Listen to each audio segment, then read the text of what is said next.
When it comes to EVE Online, every player wants to know the most effective tactic available. You want to know the meta. The meta controls everything. It determines what will and will not happen. Knowing the meta will alter your views, make you question your reality.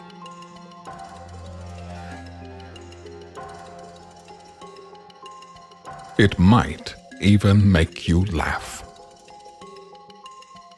And now, you're part of it. You're watching The Meta Show.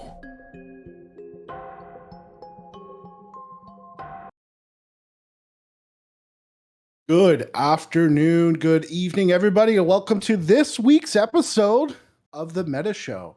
We have a pretty exciting show today. We've got some breaking news that has happened, which I'm sure everybody is curious what's going to happen. I know we'll acknowledge that here. Frat has declared war on Iddon, the old partner and member of the Imperium. Does that mean the rest of the Imperium will join? Who knows? We'll get into that discussion, though, here a little bit later, because we do have a couple guests with us today. And as you know, it's that time of year again. It's the CSM time of year. It's time to vote for your CSMs. It's as they run here. Got a couple weeks for them to allow them to campaign. And on the Meta Show, we have opened our doors up to allow them a little bit of a platform to come talk about what their ideas are on EVE and how they want to advocate for you to change the game and make the game a better place for us and continue EVE's glorious trend or survival here, whatever you want to call it, as it keeps running along. We have Drake with us on the show. Drake, thank you for joining us. And we have Sawdeth, I hope I said that right, joining us as well. And we're going to give them an opportunity to talk about their involvement and what they want to do. So without further ado, or with further ado, or whatever that statement is really weird for me, we'll go into our top story. Dave, I think I did it right today. Did I do it?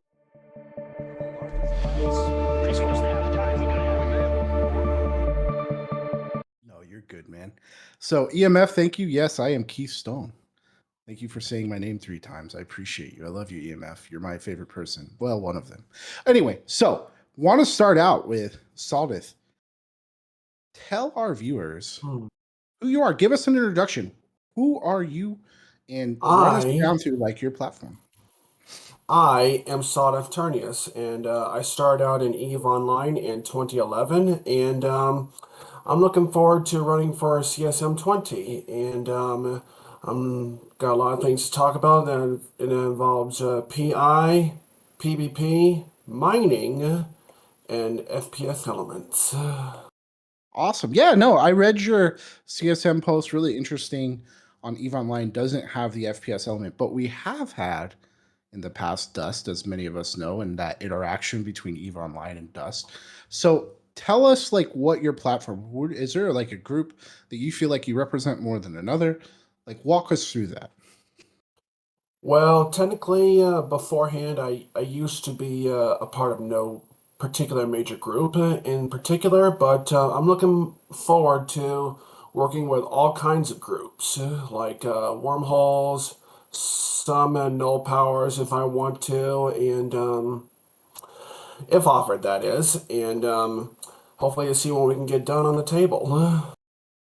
Yeah, and what's your like I noticed I think a lot of your posts as far as CSM was concerned was around your experience um around FPSs. Explain to me how you want to let's dive into that a little bit because I think that's where you have the bulk of your ideas. What's your ideas around that?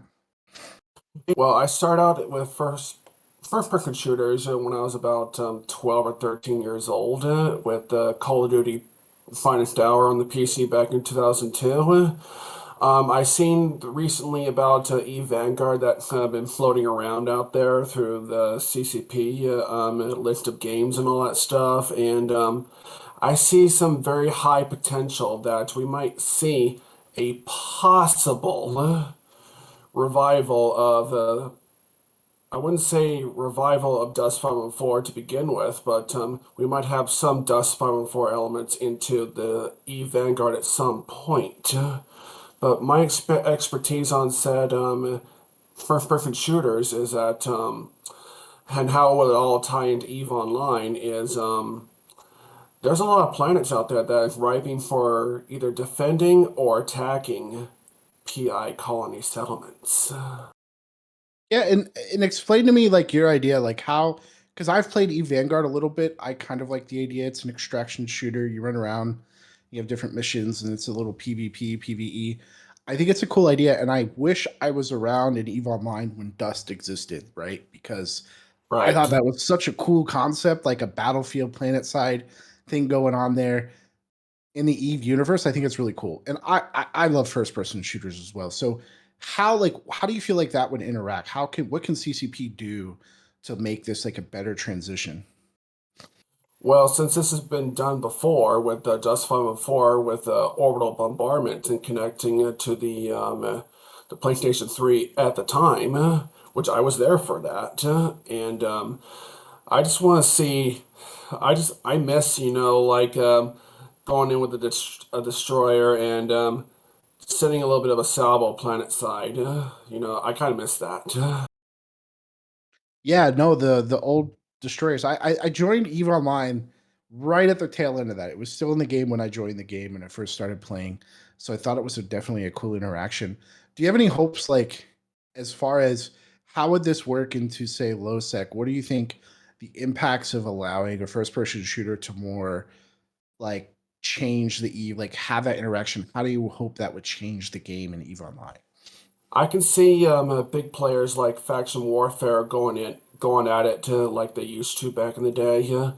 As far as Losec is concerned, like the smaller areas like Molden Heath or other Losec areas like Lone Trek or the Citadel. I mean, I can see some privatized settlements going up. Have little training sessions with the Vanguard and whatnot. Yeah. No, awesome, awesome.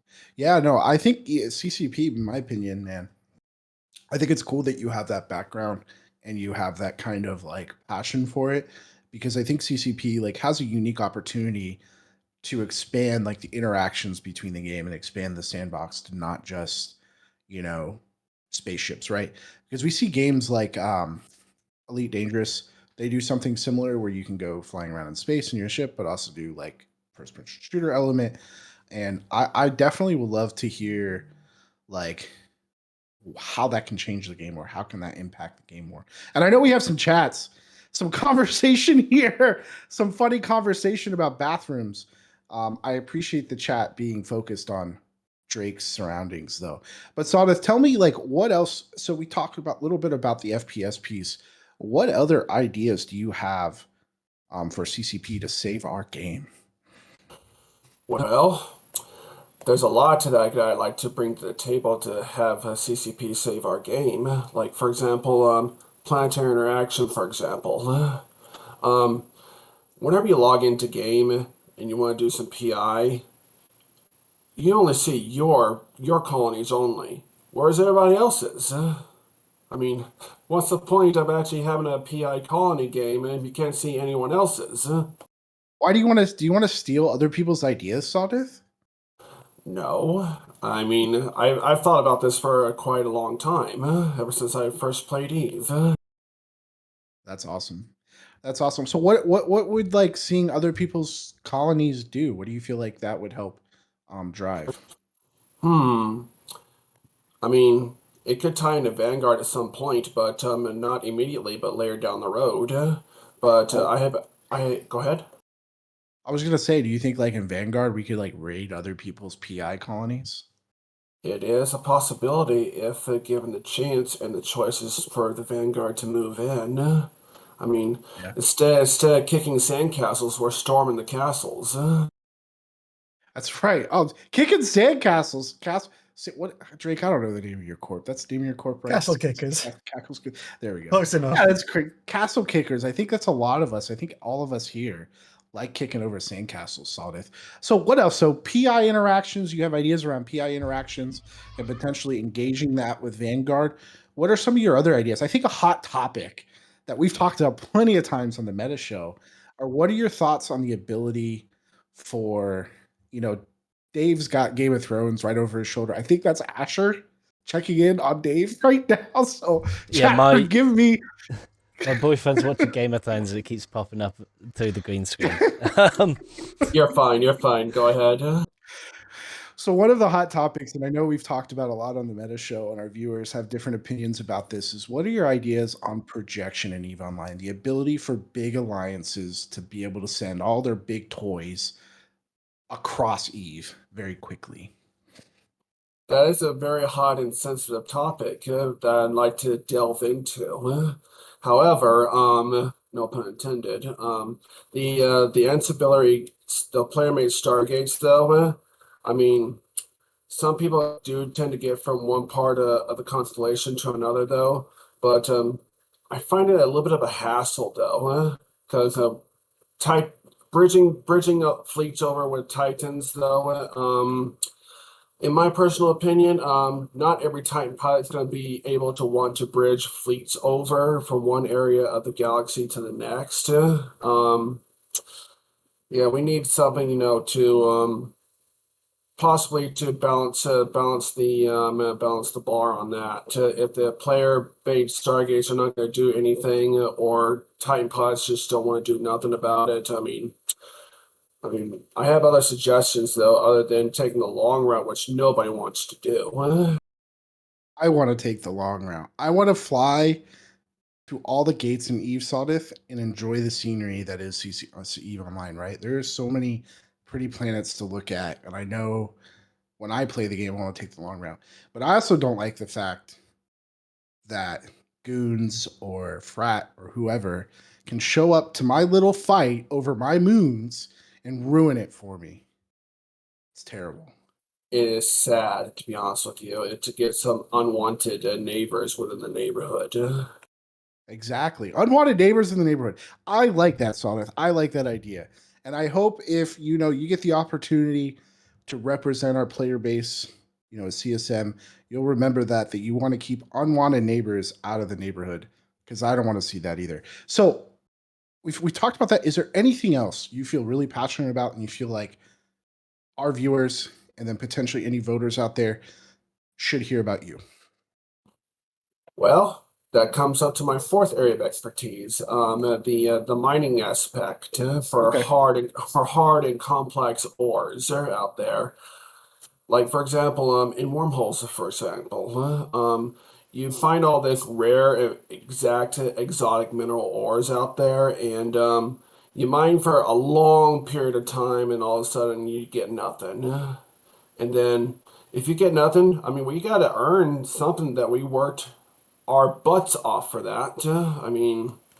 Gotta give us something in return. Exactly. That is, I think everybody here realizes they need to make more ISK off of mining, right, Dave? I don't know, I don't mind. I shoot miners. All I've ever done in Eve is shoot miners, but I think Dave mines. Dave is our Occasionally, yes, mining expert. I wouldn't say expert. It's just too damn tedious now. You have to literally sit there just watching a laser go at a rock. At least writing's a bit more interactive. But no, you Why have to not sit there give and watch. why not give somebody a side mission on the side while you're mining with a laser with your main and do a mission with an alt? I do. There you go. But That's true. the amount of time that the mining ship takes from you while you're doing that other thing that you have to go back and look every 5 minutes to move or about takes way too long. It was a lot easier when you could just stick, a Oracle there and go off and do something else. You might want to watch D-Scan with that Rorqual at some point, but however, we got why do boring repetitive missions, when we haven't had any new mission statements in quite some time from NPCs and all that. Yeah, I saw that on your platform, expanding the variety of missions and kind of keeping it fresh, which I think 100%. I'm totally aligned with that. Finding new things and finding new things for our player base to do is definitely a great thing to be supported of, and I think it's a great idea. I do want to leave you, like, is there anything, I would give you an opportunity to kind of close out here, Sawdeth. Anything else that you want to make sure that our players know about you, that our viewers know about you? I'm open person. I mean, I'm willing to hear your responses and questions about me. Yeah, I mean, I'm like an open book, man. Just ask away, and I'll be looking forward to working for you as your CSM 20 candidate. Awesome. Well, viewers, thank you, Sawdeth, for talking to us and telling us, explaining your platform, that kind of thing. Viewers, Sawdeth is he's going to be one of our candidates for CSM 20. Be sure as you go and vote and consider what you saw here today. That brings us to our next guest. Current, right? Drake is ready. Drake, I am so excited to talk to you. It's been a minute since I've talked to you. It's been Really a cool to while. have you on today. Yeah, it has been a while. So, just like Sawdeth, give our viewers who don't know you a rundown of you, who you are, and I'll let you take it away, man. Yeah, well, thank you for having me on.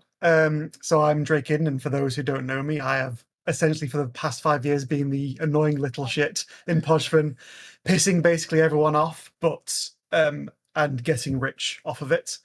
I came into the CSM and had been campaigning for multiple years on the fact that Podgevin was a buggy mess, and the bits that were working were so astronomically overpowered in terms of the income that it was completely fucking up the rest of the EVE economy. And I don't think that's a hot take, because the rampant inflation we've had is in no small part due to Podgevin and some economic mismanagement by CCP as well.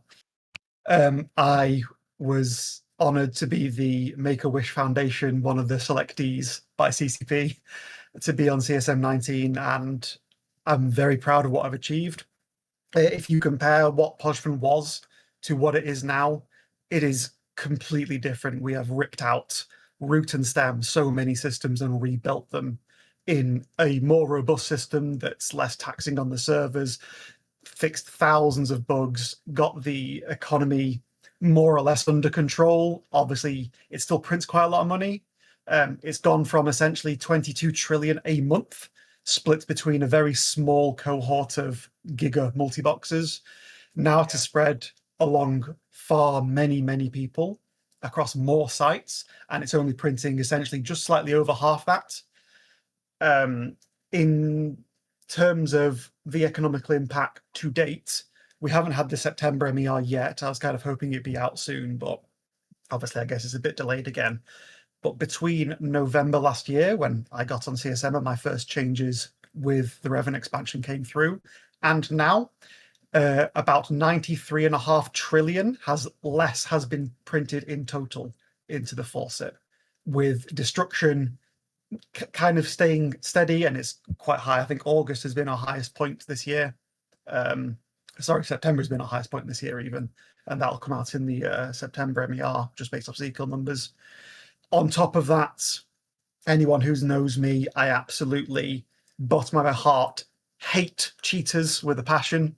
So on the side of Podgevin, which there's been cheaters in there, input broadcasters, botters for years and years, lots of RMT, which everyone has always alluded to. They are in there. There's no point denying it. I've been kind of on a mission as much as I can under the CSM NDA. So the CSM NDA gives us access to a lot of things. It still does not give you access to team security, and for good reason, because everything they do is purely under a very, you essentially talking to a brick wall. I have developed a relationship with them as best I can under that rule set.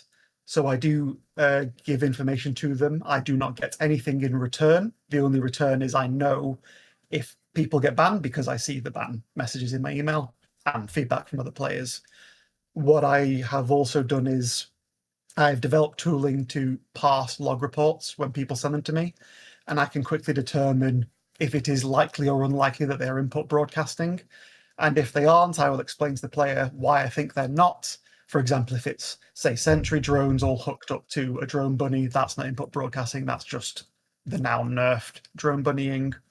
And if it is, if I believe it to be potentially input broadcasting or likely to be input broadcasting, I instruct them on the most effective way of reporting that, the things to include, the ways you do it in game, because having to go to a random menu that is inside the character screen to get to the correct report one is the only way it goes to team security, which is, I really wish they would change it, but it's what I've got to work with. Hey, Drake, But I'm glad you. Oh, sorry. Keep talking. I didn't mean to interrupt you. But the fruits of that really is literally thousands of bots banned. So many packs of RMT and input broadcasters have been banned over the past year, to the point where one of the alliances that constantly gets banned for it has made a bit of a conspiracy post about me on the forums, where they've posed me essentially as some sort of deity that tells CCP what to do, which is not how it works, and also that I have the power to do that in the first place. I wish I was as powerful as they make me out to be, but at least it does show that I am, what I am doing is not wasted effort, I guess. No, 100%. And I want to first say, I agree with you, and I'm glad you brought that up. When it comes to reporting cheating in EVE Online, it is really easy for me to report a bot, right? I can click on their portrait, report bot. Why can we not do the same thing, go input broadcasting or So the report bot is the report input broadcasting, and it is the report the RMT. That's what really pisses me off, because it's so, first of all, it's not obvious. You can't just right click them in the chat channel and it's not there. You can do report ISK spammer, but that goes to a completely different, as far as I'm aware, GM team.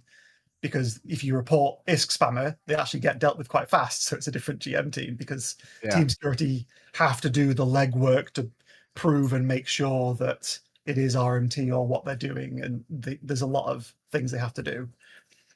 I want that changed. I want that to be a more in-depth reporting system, so it can be categorized better, it can be looked into better. I've not really gotten really successful on that so far, but it's something I want to continue. To be fair, I find reporting people incredibly tedious. Like, I still do it, it's just a pain in the ass to do it. It'd be a lot easier if I could just press a button, select from a drop down, and type a little message in game, and then off it trots. Completely it is. agree with you. And I have, like, here's a question. I'm glad Puke's in the chat. Puke is my glorious leader in Sedition. As those of you who don't know, I'm in Sedition now. So one of the things that, like, I'd love to go do is go back, like when we were in Rote, Drake, that's how I met you, was in Pochman when it first rolled out. And you and Beta were I hated you guys. It was like, these dudes are interceptors, and they're freaking thing and stealing our money. Bunch of seagulls is what you were. I mean, if it was your money, it'd be in your wallet. That's all I'm saying. Exactly. But obviously, you ended up joining us, and I'd love to fly with you, that kind of thing. But what I'd love to hear is, like, how's Pochman changed since then? And, like, what kind of things exist now to, like, motivate, like, to bring more activity? Like, if I'm in Sedition and I'm like, you know what, Puke, let's take some ways to make some money and go into Pochman to run these observatory flashpoints. Have they changed that much, like, since they rolled out, for us to be able to go do that and that be a reliable source of ISK? I could go through a rundown of what we've added. And so OBS, the first thing we touched was OBS, because it was the pillar of content. Yeah. Unfortunately, it's such a good pillar of content in terms of money. It's actually very hard to do anything else because everything has to revolve around it. I really wish it wasn't that. And in hindsight, it probably would have been easier to rebalance Pochford if OBS didn't exist.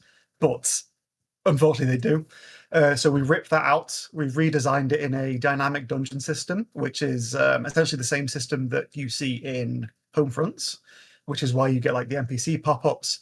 And that one system allowed us to, instead of having 4 separate dungeons, for one for Amar, which was the only one that worked in Pochvan, one for Kaldari, blah, blah, blah, we just have a system, and it has an NPC spawn logic behind it, determined on where it spawns, and that determines which faction NPCs it spawns. So whenever we need to change it, there's only one dungeon to change. So awesome. it's the payout's been rebalanced. We've brought back Seaguling, Keithstone. You're happy to know. So there's a cache of money in the center when you complete it that you have to grab, which people can come in and steal, and that's just to incentivize one, the idea of direct disk injection, and once you complete the site, you can get away scot-free. Even if you lose the ship, you still keep the reward. It's not a good balancing system, so I wanted some of that and have an incentive to actually go and kill people that have completed sites. All the NPCs have been rebalanced multiple times. I've had to buff the Phoenix. I think it was 5 times we buffed it because missiles are the absolute bane of my existence for NPCs. And eventually we just decided, fuck it. We got rid of the Phoenix and brought in the Corora just because it has turrets. It has what I call a no-no zone, which is 6 turrets around. And if you go beyond 50 kilometers from the center of the dungeon, those turrets start to shoot you and ramp up very fast. They're currently not strong enough, so people are still kiting very far outside. Need to do some work on that. The first day, shout out to the initiative, the Baba Yagas, Heldrum, and True Killjoy, who brought in the monitor and realized that because the monitor has such high resists, they can just stay outside there the entire time and just rep the monitor. So the second day, I banned the monitor. Leave it to players to find that, man. Leave it to Eve players to, and I think that like really highlights CCP's challenge when it comes to balancing Eve. They roll something out, and you think you thought of everything, and then all of a sudden, every patch, like the second day, is like, oh my god, we didn't consider that. But this is what development is. So, and CSO Obs is it is harder, it is more varied, and it is much less buggy now. Thank God. Aside from the fact that for some reason it's spawning 2 dreads every so often, we fixed the bug that caused it, and it's still happening. So there's another one we haven't found. So aside from that, the next like major update of Pochfin was we got Obs under control. So the next thing was the small sites. So that was the Incipient Drone Swarm, the Torpid Sleeper Hive, the Iddon Com Scout Post, and the Convocation Watch Post, which were essentially jokes. Back in Pochfin, you would shoot the torpids, and you go into the torpids and the drones for no payout. The maximum was 8 million ISK, and that was if you killed the easiest shit to kill drones or literal drifters with doomsdays. Not balanced. You would do it for standings and nothing more. That's been completely remade again in the dynamic dungeon system. The payouts have been rebalanced, and now we have a reasonably useful pillar for smaller micro gang and solo players to actually go and make money in the game in Pochfin. We also added the vigilance points from the Drifter Crisis, which was rebalanced just over a month ago now. That was, so the dev that I work with the most, CCP Rampant, the vigilance points were his baby. He created them, and people were cheesing them with just nano Cerberuses with absolutely no tank because the NPCs did not understand what a micro warp drive was. So we taught them how to use a micro warp drive, and then we just watched on patch day as people who didn't read the patch notes just died in swathes. So that's awesome. Yeah, so with that, there's still more to do. So the world arcs we haven't touched. We fixed a few bugs. Those bugs have given way to worse bugs, which is kind of annoying, but at least it's progress. The wormholes need a lot of work, and unfortunately I think there's 64 separate dungeons for the wormholes that CCP Rampant has to go through. So I need to probably at FanFest give him some liquid courage or something like that, or I did give him a 20,000 calorie Toblerone at the start of the CSM season. He's still not eating it, but by the time he finishes it, I'll give him another one just as a threat. Awesome. But yes, there's so much more to do there. And then the final thing that I have not managed to do is the LP store. That needs to be pulled out. It is a joke. You're talking about the Trig LP store? Yeah, it is the Trig LP store. There, I think something like 28% of items you cannot redeem because the items just never drop. The items you need to redeem it never drop, and the rest of them, most of them, you can get cheaper in other LP stores, or they're just cheaper on the market by orders of magnitude. It is night and day. It's insane how shit that LP store is, and I really want to again, pull that out root and stem, which will take a lot of work. I've laid a lot of the groundwork in the work we've done this year. And once that's in, that will also introduce a much needed ISK sync to the region. We've brought the faucet down. We just need to bring the ISK sync up. Yeah.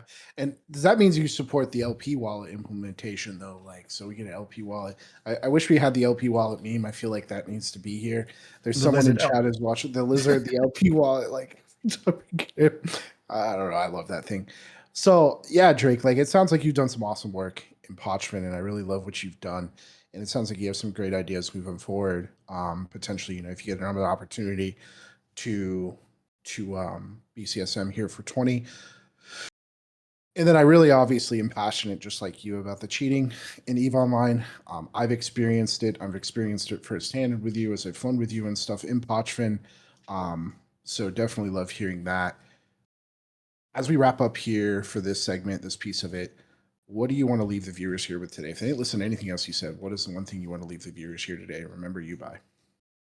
Myself, I would say the proof is in the pudding. If you go to Podfriend now, it is night and day, completely different to what it was when CCP left us with essentially a unfinished buggy mess that was left far too long and has done lasting damage to the economy, which thankfully we've now got under control. There's still a lot more to do to get it essentially a feature complete area. I would highly recommend you go there. If you hate cheaters and you love the complete gold mine of salt that happens when they get banned, I'm definitely the man for you, because I don't think any other CSM has banned quite as many as I have.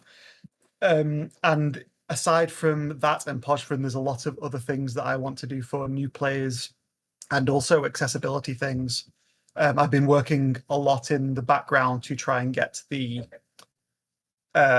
issues with the GPU-driven pipeline under control that lots of people have had issues with. I've been forwarding a lot of data points onto the CCP data team so they can get fixes rolled out. That was I wouldn't say I helped out. I don't think I was the main person, but I helped out in identifying issues and where CCP can optimize T3 cruisers, which got a big optimization pass this year. That was really good. And on top of that, so myself, after years and years of abusing my ears with rock music, I'm quite hard of hearing, and a lot of people in my family are colorblind, so I want to bring colorblind options. They have some options in the game now, but they're kind of crap. I want to bring a lot more support for that to the game. I've sat down with CCP K1 P1 on that and hope some comes from it. And especially so for colorblind options and deaf options, I gave CCP case studies on a system that Fortnite uses, which is in your targeting reticle, there is a symbol of what the sound is and the direction it came from. That's a really cool idea. And a more easier to implement one, which Final Fantasy 14 has, which is kind of like sound bars that go on the side of the screen, which is a visual indicator of what sound is playing. That combined with more options to fine tune what you want the game to let you hear, lets players in Final Fantasy 14 identify specific movements of those wave bars with a spell that's happening or a specific warning or something like that. And I think that would work really well in EVE, especially in Tie-Dye Fest as well. So you could actually have the game muted, but the sound playing, and you can see it through those bars while you're chilling with your thousands of buddies on TeamSpeak or Mumble. Yeah, no, I love it, man. I love the concept there as far as making the game more inclusive to those with disabilities and everything else along those lines. Anything to make the game easier to play in that sense and more enjoyable for those folks. Well, thank you, Drake. Thank you, Sawdeth, for coming on today and talking in front of our viewers and letting our viewers know who you are. And I wish you both the best of luck in your campaign. And hopefully maybe we get to see you as CSM 20, either one of you. That being said, we're going to open up to a little more open discussion here with our two CSM candidates about something I know our viewers are interested in. that just was announced earlier, Dave, right? Do you have the Reddit post, Dave? You want to drop that in the chat? I had it somewhere. Give me a sec. I was getting ahead of a tech issue that was about to pop up, so give me 1 second. I've got it, Dave. Let's Let's see if it'll let me drop it in the chat. Got it. It should do your mod, but I've got it as well as an egg. Yeah, Yeah. got it. So in that Reddit post, Pratt has announced they are going to war. As Briss, I'm going to channel my inner Briss. War. I can't do it. I'm not Briss. But Frat is going to war with Init. They have declared war on Init. And Norris has posted, I believe that was from Norris, or that was a ping that somebody posted from Frat about this declaration of war and how Frat is so strong and they're so good and they were going to bring the steel tide and beat Init down. Now, I have asked the question on this post, and I think Drake agrees with me on this, is how is Norris even still playing EVE Online? Is my first question. And I think that's the first thing we should kick this off about Frat's declaration of war and in it. How is Norris even still playing EVE Online? Does anybody know? He's been banned, what, 3 times, Drake? I think more than that. So when Norris posted his, which was essentially, I think, a brag post, and he even mentioned that had been permanently banned and CCP had allowed him to play again, the community was quite rightly fucking outraged. And I know quite a few people who unsubbed in protest because of it. So the CSM did go to CCP, and we did say that, yo, this is bullshit. Can we say something about this? And I will give you the official response because this is what CCP allowed us as the CSM to say. So give me a second and I will find it for you. This is great. By the way, Chad, this is a great. I love what he's about to tell you. I've heard this a couple times, but I think our viewers need to hear this as well. Yeah. So I will say that this is CCP's official stance that they gave the CSM to say. This is not in any way the stance of the CSM members themselves, and definitely not myself. So they said the CSM as an institution is not built to have oversight over in-game bans, and we, CCP, do not comment on which actions are taken nor are taken or not about another player, even to the CSM. Now, the following thing is my opinion and not that of CCP's. That is horseshit. I agree. If someone has been banned, okay, I will go from a different angle. So there is a way that CCP allows people who've been permanently banned to come back. It's called the redemption system. After a few years of a permanent ban, you can raise a ticket to CCP and say, look, I apologize of what I've done in the past. Please give me one last chance. And it is a case-by-case basis, and CCP can say either no or yes, but it is literally one chance. There was one person in Poshford who was banned for RMT years ago.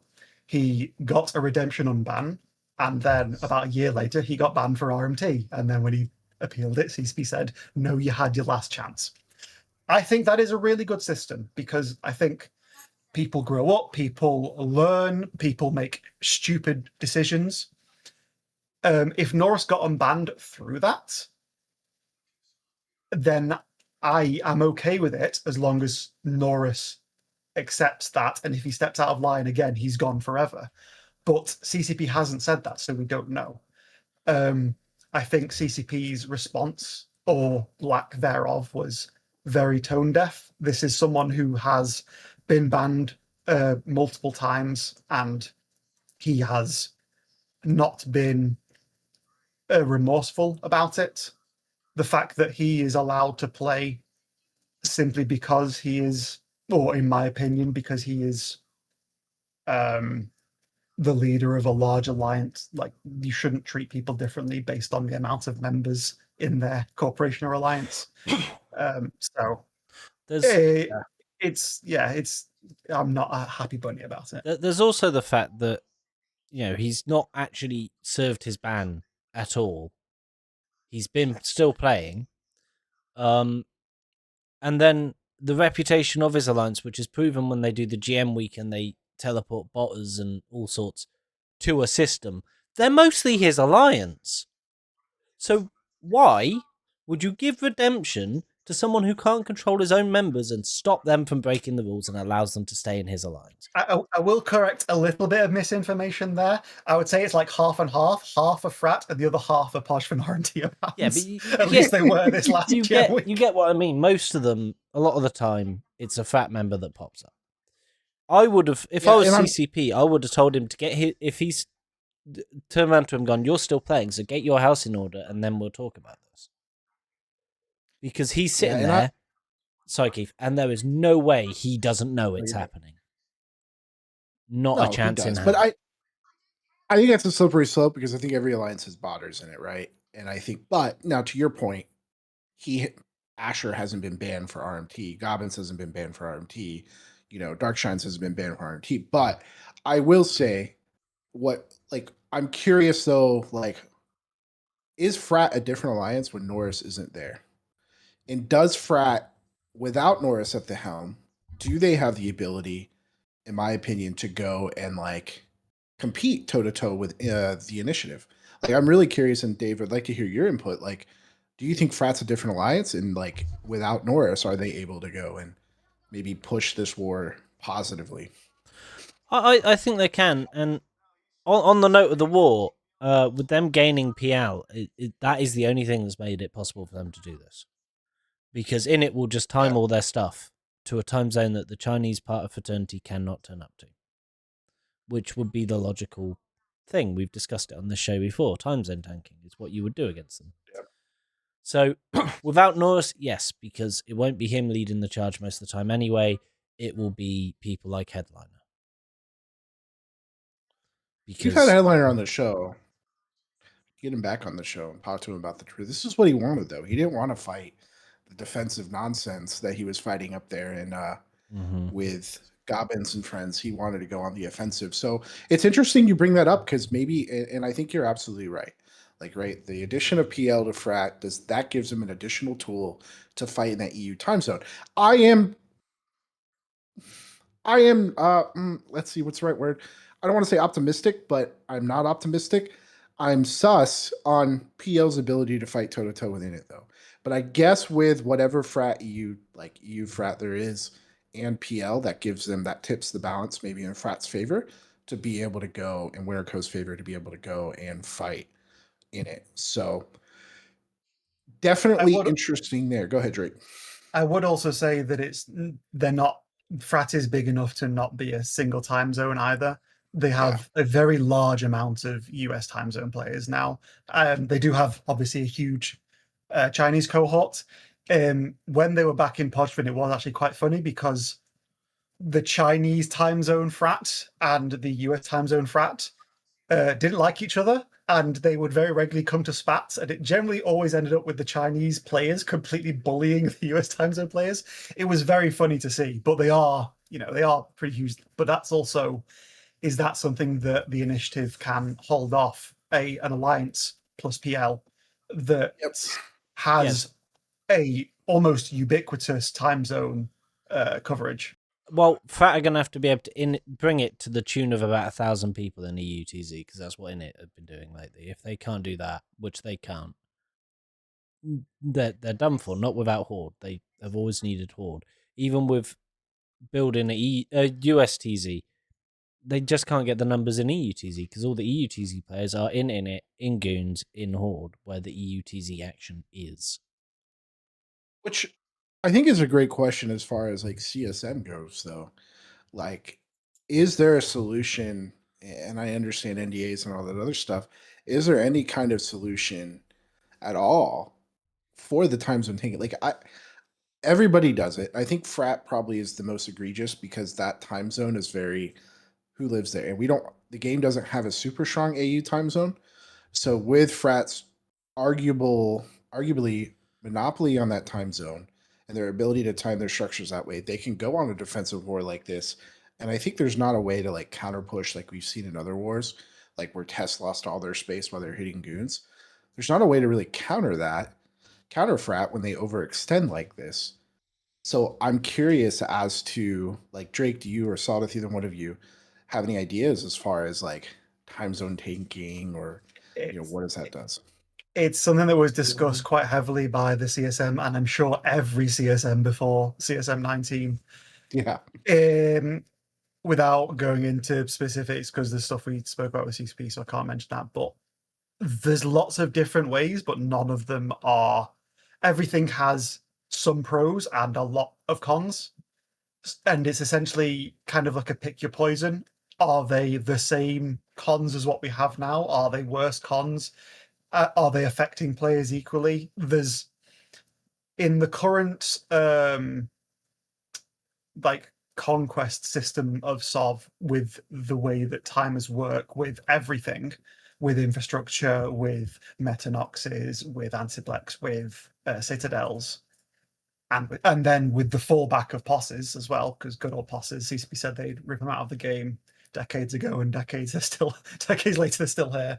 And yet they're still here. Yeah, and hopefully, and honestly, like POS gameplay is great, so keep them. Just maybe the next solve system just doesn't have timers at all. But I am not a nullsec player. I am not someone who does large scale warfare. That is not my thing. I'm definitely not the person who should be commenting on it. I have engaged in theory with other CSMs before. It's not something that has a good solution, because Eve is a 24/7 system that engages players in all time zones around the world, whether that's China, Russia, Australia, Europe, America. Yeah. No, I agree Yeah. with you. It's not an easy, there's not an easy solution there. And I guess with your primary focus being on Pochfin, and then Pochfin you're not allowed to put structures in, like time zone tanking and that kind of thing really isn't relevant to what you do on a daily basis. But we see it in low sec, we see the challenges in low sec that it faces in null sec as well. I do want to take a second, and there's been some changes in the recent Legion Up patch where we saw changes to hybrids and that kind of thing.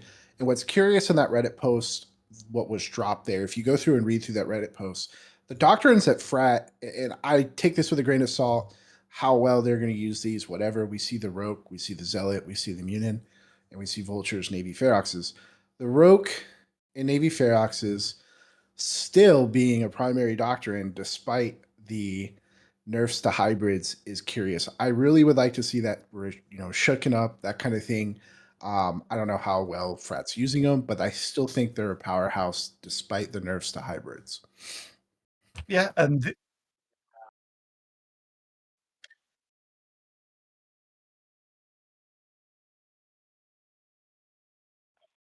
Yeah, I saw the Ferox.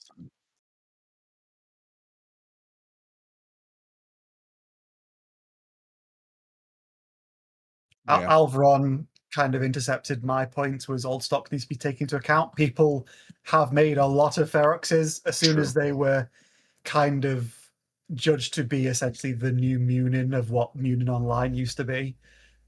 People just built them en masse and just kept building them. And then once they got nerfed, and they weren't nerfed into the ground, they were addressed. I think they've had a good hit to them. It doesn't mean that they're completely useless. And if you have all these things to use, why not use them? So I think it could be a case of we will see change eventually. Yeah, and that's a Eventually, good point. indeed.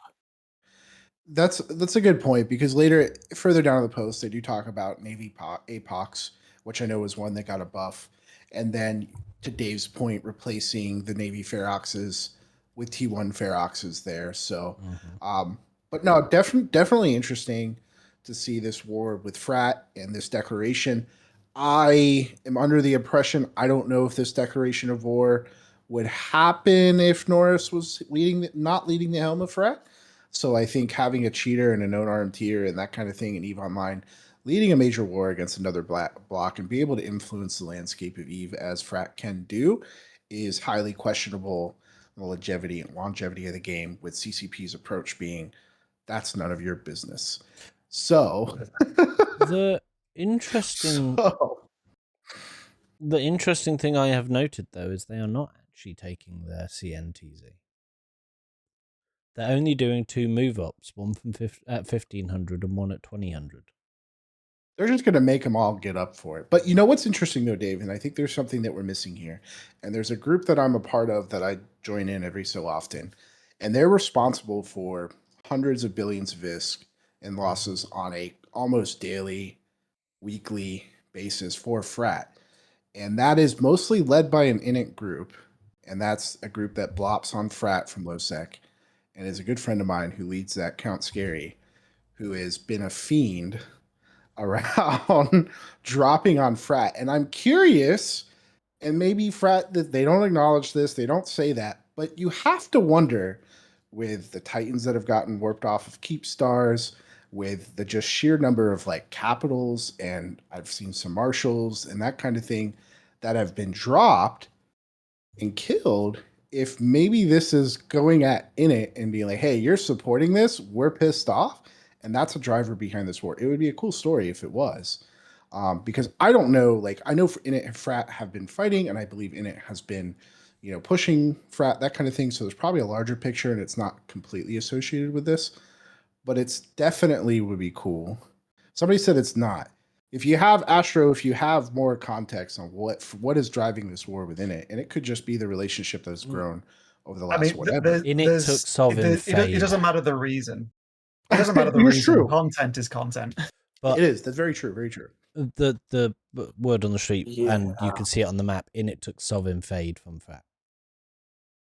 So That they did. So it's going to take back their space. Yeah, the interesting. Sorry, the interesting thing about Norris's post as well is he stops just short of the whole total annihilation of Init spiel, with that bottom line that no amount of systems lost, structures destroyed, or super capital Titan sacrifice will stop them. So basically, he's kind of saying, I'll just let everything burn just to kill Init. I've heard that story before, and it didn't go too well. Yeah, I think that's an interesting approach to make from someone who might end up banned from the game again. I'm going to continue doubling down on this, but Astro, what do you mean by C type of thing? Are you referring to they want to make it into renter space? That's how I read that. I don't know what C means. Southeast Agreement. I'm a little dumb. Where we agreed with PamFam not to intervene. The thing is, Pure Blind was turning into that naturally, and then Frat invaded. So if they want to make something like that, they can get off their high horse and remember that they're the reason it's not like that. Yeah, I'm down for Frat just being.